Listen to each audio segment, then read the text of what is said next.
Smart class के YouTube channel पर। देखिए आज का जो टॉपिक है इसमें हम लोग बात करेंगे मानव रक्त के बारे में। मानव रक्त एक ऐसा शरीर का भाग जो एक तरल रूप में हमारे शरीर के सभी भागों में दौड़ता है और यह ऑक्सीजन, कार्बन डाइऑक्साइड तथा ग्लूकोज का संवहन करता है और इसी के द्वारा शरीर के सभी अंगों को पोषण मिलता है। देखिए ब्लड जो है एक कनेक्टिव टिश्यू है जिसका काम होता है कि शरीर में संवहन गति को बरकरार रखना और शरीर से कार्बन डाइऑक्साइड और ऑक्सीजन को एक स्थान से दूसरे स्थान में स्थानांतरित करना। एक सामान्य मनुष्य के शरीर में 5 से 6 लीटर की मात्रा में ब्लड होता है और ये जो ब्लड सेल्स होते हैं यह पूरी तरह कार्यरत होते हैं हृदय के द्वारा। तो हृदय के स्पंदन गति के आधार पर हमारे शरीर में जो है ब्लड दौड़ता है। देखिए ब्लड जो है इसे हम ऐसा भी कर सकते हैं कि यह पुरुषों और महिलाओं में अलग अलग होता है। जहां पुरुषों में महिलाओं की अपेक्षा ½ लीटर ज़्यादा ब्लड होता है। साथ ही साथ यह भी कहा जाता है कि एक सामान्य मनुष्य का जो वजन है उसके वजन का 7% भाग जो होता है वो ब्लड का होता है। तो हम यह कह सकते हैं कि एक सामान्य मनुष्य का जो वजन है उसके 7% जो बोल सकते हैं जो भाग है वो ब्लड का होता है और हमारे ब्लड का जो pH मान है ये 7.4 होता है। तो इससे हमें ये ज्ञात होता है कि हमारा ब्लड जो है एक उदासीन तरल पदार्थ है। देखिए हमारा ब्लड जो है वो मुख्य रूप से 2 भागों से मिलकर बना है, जहाँ एक और प्लेज्मा तथा दूसरी ओर ब्लड सेल्स होते हैं। ये प्लेज्मा और ये ब्लड सेल, इन दोनों के बारे में आज हम लोग जानेंगे और साथ ये भी जानेंगे कि हमारा ब्लड का कितना ग्रुप किस तरह से कार्य करता है। आपको पता है कि हमारे शरीर में या मानव शरीर में मुख्य रूप से 4 तरह के ब्लड ग्रुप पाए जाते हैं, जिनमें A, B, O और AB होते हैं। अब इन्हीं चारों के बारे में हम लोग जानेंगे और उससे पहले हम लोग ये जानते हैं कि आखिर ये प्लेज्मा और ये ब्लड सेल्स क्या कार्य करते हैं हमारे रक्त में। देखिए हमारे रक्त में प्लेज्मा 55% तथा ब्लड सेल्स 45% की मात्रा में पाया जाता है। प्लेज्मा का मुख्य काम होता है कि यह हमारे रक्त को एक तरह से संयोजित करती है। प्लेज्मा में 90% भाग जल होता है तथा 0.7% भाग इसमें नमक और 0.2% भाग इसमें ग्लूकोज एवं 0.1% भाग इसमें जो होता है वो अन्य पदार्थ होते हैं। इस तरह से प्लेज्मा में हम कह सकते हैं कि यह हमारे शरीर में एक परितंत्र की तरह कार्य करता है तथा यह हमें ऊर्जा देने का भी काम करता है। पचे हुए भोजन को भी प्लेज्मा जो होता है यह संवाहित करता है। साथ ही साथ पचे हुए भोजन से जो ऊर्जा या जो भी तरह का हार्मोन हमारे शरीर में गतिरोध का काम करता है या हार्मोन का जो संचरण होता है हमारे पूरे शरीर में, इसका पूरा देखरेख जो होता है वो प्लेज्मा के द्वारा ही होता है। तो प्लेज्मा जो है ये बहुत इंपॉर्टेंट रोल अदा करता है हमारे ब्लड में। प्लेज्मा द्वारा हमारा बॉडी टेम्परेचर नियंत्रित रहता है तथा यह किसी भी तरह के घाव को भरने में हमारी बहुत सहायता करता है। तो हम यह कह सकते हैं कि प्लेज्मा के द्वारा हमारे शरीर को प्रतिरक्षक क्षमता मिलती है, जिससे यह किसी भी प्रकार के इंजर्ड हुए स्थान पर या किसी भी प्रकार के ऐसे स्थान जिसमें हमें चोट लगी हो वहाँ पर यह रिकवरी का काम करने में सक्षम होता है। इसी के माध्यम से हमारे शरीर में खून का थक्का भी जमता है और जहाँ भी कभी हमें चोट लगती है तो उन स्थानों पर प्लेज्मा के ही द्वारा एक तरह से बोल सकते हैं खून के रिसाव को रोका जाता है, जो विटामिन के का बना होता है। और विटामिन के जो होता है ये प्लेज्मा का ही एक बेहतरीन रूप होता है जो खून के प्रवाह को रोकता है तथा हमें सुरक्षित रखता है। देखिए वहीं दूसरी ओर हमारा जो ये ब्लड सेल है ये मुख्य रूप से 3 रूप से बटा हुआ है, जिसमें RBC, WBC और ब्लड प्लेट्स हैं। देखिए RBC अर्थात रेड ब्लड सेल, WBC अर्थात वाइट ब्लड सेल और सबसे इम्पॉर्टेंट ब्लड प्लेटलेट्स जो खून के आकार को या बोल सकते हैं खून में कणिकाओं का निर्माण करता है। देखिए RBC जो है यह एक तरह से हीमोग्लोबिन नामक प्रोटीन से बना होता है। इसका निर्माण बोन मैरो में होता है तथा इसका कुल जीवन अवधि जो होता है वो 20 से 120 दिन के तक होता है। इसमें केंद्रक नहीं होता है और ये प्रोटीन, कैल्शियम, B12 और B12 जैसे बहुत सारे उपयोगी तत्वों को निर्माण करने में सहायता प्रदान करती है। देखिए RBC का जो मृत्यु है यह 20 से 120 दिन के बीच तो होता है, लेकिन यह हमारे लीवर और स्प्लीन में अपघटित होती है। तो हम यह कह सकते हैं कि RBC उस स्थान पे अर्थात लीवर और स्प्लीन पे ही अपने आप को अपघटित कर लेती है। आरबीसी जिस तरह से हीमोग्लोबिन का निर्माण करती है, इससे हमारे शरीर का रक्त जो होता है वो लाल होता है।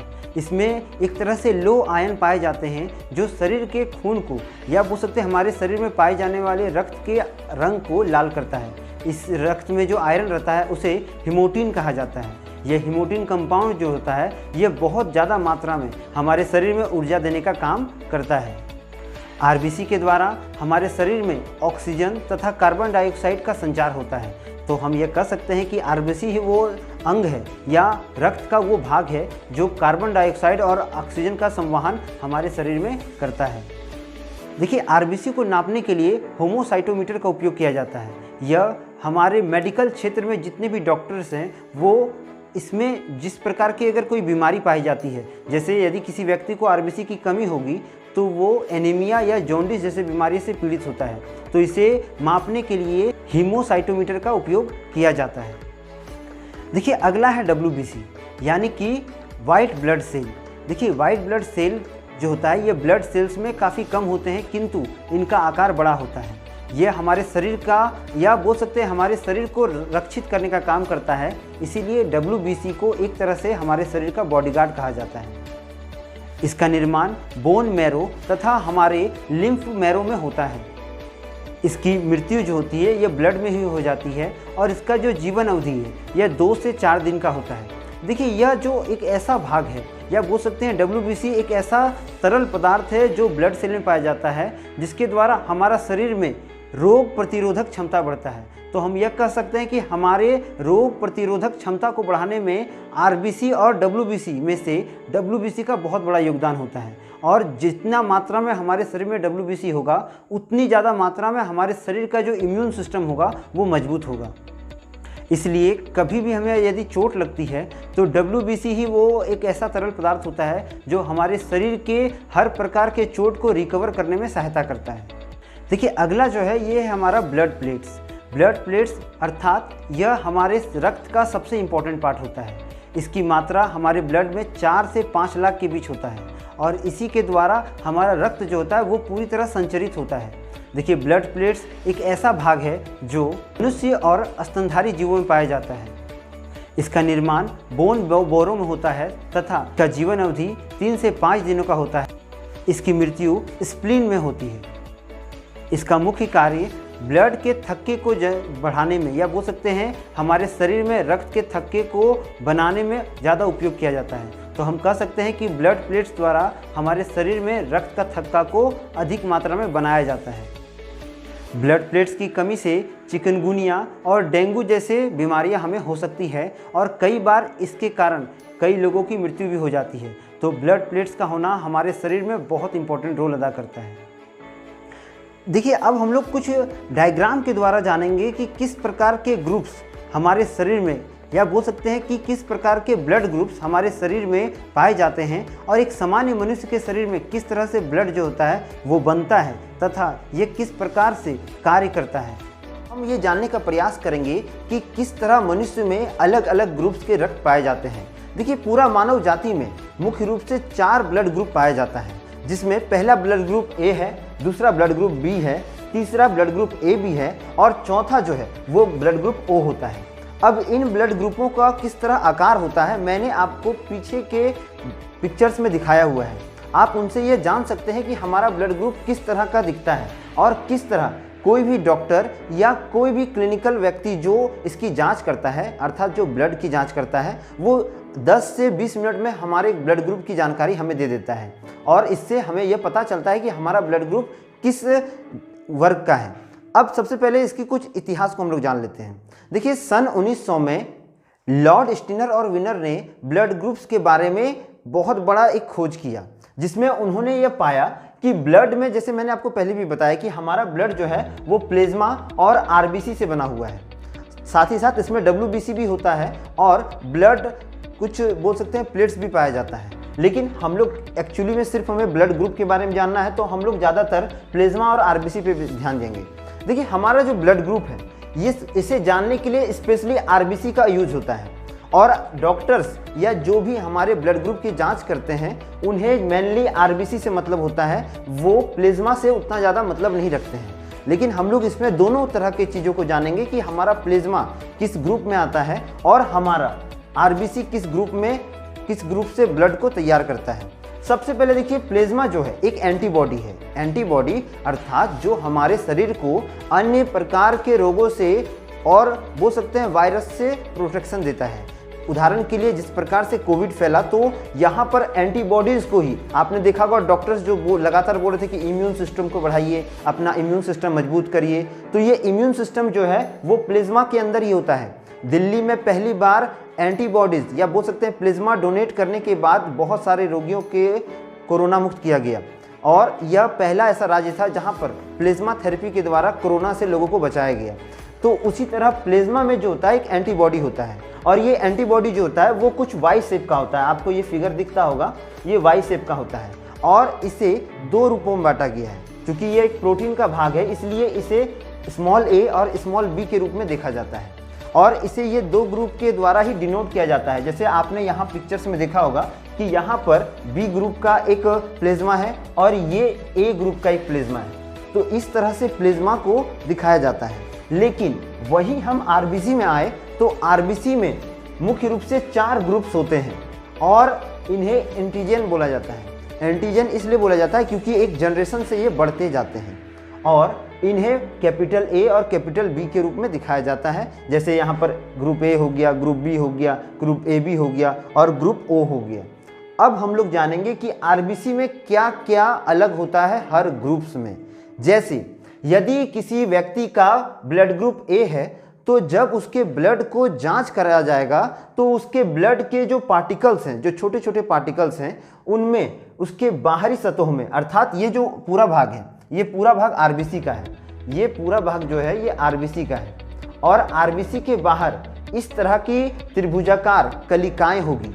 जब त्रिभुजाकार कलिकाएं उनमें पाई जाएंगी तो ये साफ हो जाएगा कि वह व्यक्ति का जो ब्लड है वह ब्लड ग्रुप ए का है।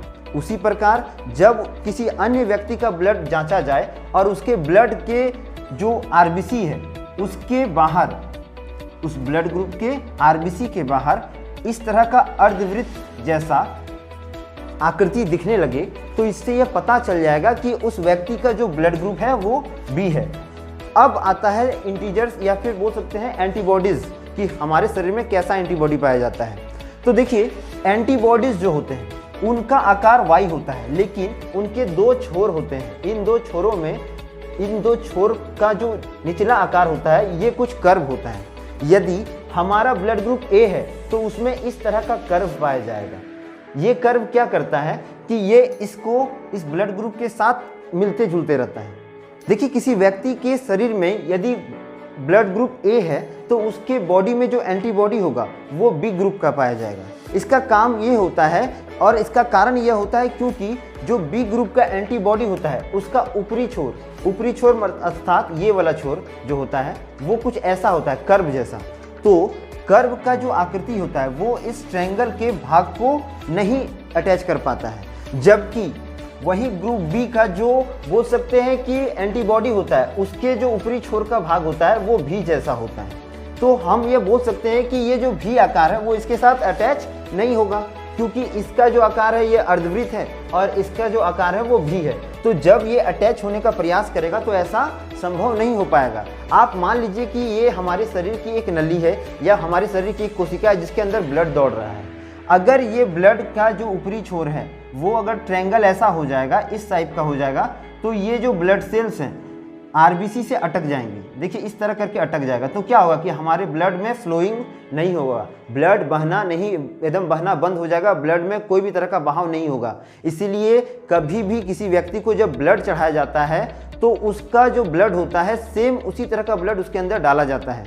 अन्यथा यदि किसी व्यक्ति को ब्लड ग्रुप ए डाल दिया जाए और उसका पहले से जो ब्लड ग्रुप वो बी है तो उस व्यक्ति की डेथ हो जाती है, क्योंकि वहाँ पर कुछ इस तरह से जो ब्लड सेल्स होते हैं वो आपस में अट्रैक्ट हो जाते हैं। इसीलिए प्रकृति ने हमें कुछ ऐसा ब्लड दिया है और ऐसा एंटीबॉडीज़ दिया है जो कभी भी एक दूसरे को रोकते नहीं हैं। अब ये ब्लड और एंटीबॉडीज़ कहाँ पाए जाते हैं? ये हमारे रक्त के अंदर जो प्लेज्मा होता है, जो द्रव्य होता है, इसके अंदर पाया जाता है। अब देखिए यहाँ क्या हो रहा है, कि इस ग्रुप में ये जो आकार है, ये कर्व है, तो ये क्या करेगा, इस कर्व को कभी ये नहीं रोकेगा, क्योंकि इसका आकार क्या है, थोड़ा सा अर्धवृत्त टाइप का है, यू टाइप का है। और उसी तरह इसके अपोजिट आप जाते हैं ब्लड ग्रुप बी में, देखिए इसका आकार भी है, तो ये भी क्या करेगा, इसको कभी नहीं रोकेगा। तो दोनों जो होगा फ्लोइंग आराम से प्लेज्मा में कर लेगा, क्योंकि ये दोनों प्लेज्मा के अंदर होते हैं, तो आराम से प्लेज्मा के अंदर ये दोनों क्या करेगा, रन कर सकता है। ये ना इसको रोकेगा और ये ना इसको रोकेगा। तो सिंपल सा विधि है, यदि ग्रुप ए में हमारा जो आरबीसी है वो ए है, या हमारा जो ब्लड ग्रुप ए है, तो उसमें जो एंटीबॉडी होगा वो ग्रुप बी का होगा। उसी प्रकार यदि हमारा ब्लड ग्रुप बी है, तो इसमें जो एंटीबॉडी होगा वो ए का होगा। तथा अब आते हैं हम लोग ग्रुप ए बी में। देखिए हमारा ग्रुप जो ए बी है, इसमें दोनों गुण पाया जाता है, जैसे ए और बी, तो जो गुण ए का है और जो गुण बी का है, इसमें दोनों पाया जाता है। अर्थात इसमें अर्धवृत्त का भी शेप आरबीसी के बाहर होता है और त्रिभुज का भी शेप आरबीसी के बाहर होता है। तो ये एक ऐसे दृश्य को दर्शाता है, या बोल सकते हैं ऐसी रिसर्च बताते हैं कि यह जो होता है यह खुद में, या बोल सकते हैं एक अचंभित करने वाला चीज़ होता है। इसीलिए इसमें कभी भी एंटीबॉडीज़ नहीं होते हैं, और अगर एंटीबॉडीज़ होते हैं तो वो बहुत कम मात्रा में होता है। तो इसमें एंटीबॉडीज़ नहीं होते हैं, क्योंकि यदि इसमें ये एंटीबॉडी रहेगा तो ये क्या करेगा, इसके साथ जाके फंस जाएगा और ये रक्त को जाम कर देगा या रक्त का प्रवाह को रोक देगा। और यदि ये रहेगा तो ये इसके साथ अटैच हो जाएगा, मतलब कि इसके बॉडी में ना ये एंटीबॉडी रहेगा और ना ये एंटीबॉडी रहेगा। दोनों में से कोई भी एंटीबॉडी इसके अंदर नहीं पाया जाता है। अगला जो है वो है हमारा ब्लड ग्रुप ओ। देखिए ओ जो होता है ये बहुत ही रेयर ब्लड ग्रुप होता है, क्योंकि ऐसा माना जाता है कि ओ ही एक ऐसा ग्रुप है जो किसी भी ब्लड ग्रुप को अपना खून दे सकता है। लेकिन आपको पता है कि ओ नेगेटिव वाले ही सिर्फ अपना ब्लड किसी भी ग्रुप को दे सकते हैं, इसको इसको इसको। अब हम लोग ये भी जानेंगे कि ओ नेगेटिव होता क्या है, उससे पहले इसको समझ लेते हैं। देखिए ब्लड ग्रुप ओ में कहीं भी कोई ना उसमें ट्रायंगल का भाग आरबीसी के बाहर होता है, ना ही अर्धवृत्त का होता है। अर्थात ये जो होता है इसका बाहरी भाग पूरी तरह प्लेन होता है। इसीलिए ये सक्षम होता है कि ये किसी भी ब्लड ग्रुप को अपना पार्टिकल्स दे सकता है। और यही गुण जो होता है, इसमें दोनों जो एंटीबॉडीज़ होते हैं वो दोनों इसमें वर्कफुल होते हैं, क्योंकि ये भी आके इसमें सेट हो सकता है और ये भी आके सेट हो सकता है। इसीलिए ब्लड ग्रुप ओ को एक तरह से सर्वदाता कहा जाता है।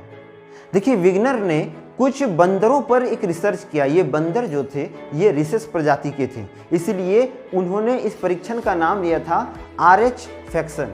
देखिए RH फैक्टर में ये देखा गया कि उन्होंने ऐसा पाया कि जब बंदरों के ब्लड को रिसर्च किया गया, क्योंकि देखिए बंदर जो है वो मनुष्य जाति के एक तरह से समकालीन थे, तो मनुष्य भी बंदरों से ही बना है।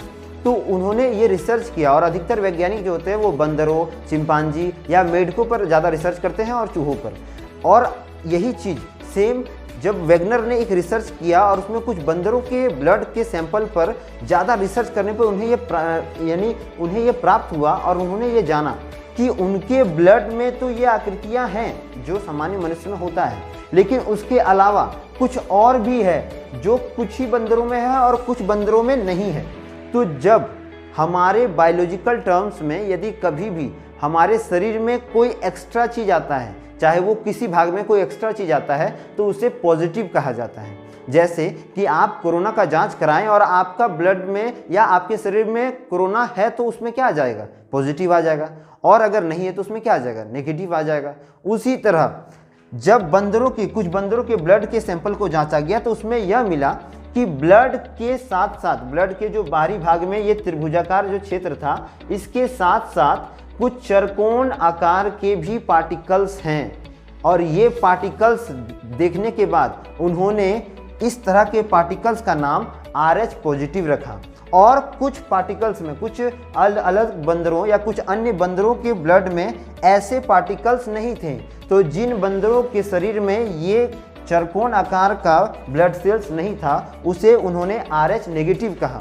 तो इस तरह से हमारे शरीर में group A positive A negative, group या blood group B positive B negative, blood group AB positive AB negative, या ब्लड ग्रुप O पॉजिटिव और O नेगेटिव जैसे बोल सकते हैं 8 प्रकार के ब्लड्स पाए जाते हैं। और इसी तरह हमारे शरीर में पॉजिटिव और नेगेटिव का जो दौर है ये चलता रहता है।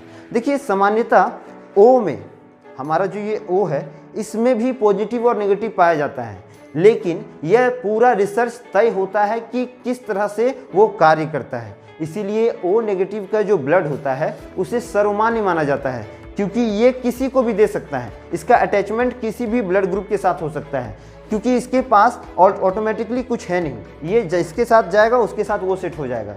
और उसी प्रकार यदि किसी ब्लड ग्रुप में, मान लीजिए कि इस ब्लड ग्रुप में अगर चरकोन नहीं है तो ये क्या हो जाता है, नेगेटिव हो जाता है।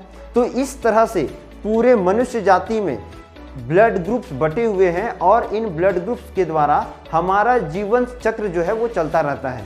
मैं आपको फिर बता दे रहा हूँ कि हमारा ब्लड ग्रुप मुख्य रूप से 2 भागों में बटा हुआ है, जिसमें प्लेज्मा और दूसरा आरबीसी है। आरबीसी के साथ साथ डब्ल्यूबीसी और ब्लड प्लेटलेट्स भी होते हैं, जिनका उपयोग हमारा शरीर ऑक्सीजन, ग्लूकोज और कार्बन डाइऑक्साइड के संवहन के लिए करता है। देखिए ब्लड ग्रुप की एक बहुत बड़ी बोल सकते हैं कि घटना मनुष्य के शरीर में होती है। यदि कभी माँ और पिता के ब्लड में पॉजिटिव और नेगेटिव की जो प्रकृति है ये आ जाती है, अर्थात मान लीजिए कि एक पुरुष और एक महिला के बीच पॉजिटिव और नेगेटिव का जो फर्क है ये आ जाता है, और जब वो संबंध बनाने के बाद जब वो माँ गर्भवती होती है तो उनके अंदर एक बीमारी हो जाती है। यह बीमारी एरिथ्रोब्लास्टोसिस होता है। यह बीमारी होने की संभावना तब होती है जब पिता का जो ब्लड ग्रुप है वो पॉजिटिव हो जाए और माँ का जो ब्लड ग्रुप है वो नेगेटिव हो जाए।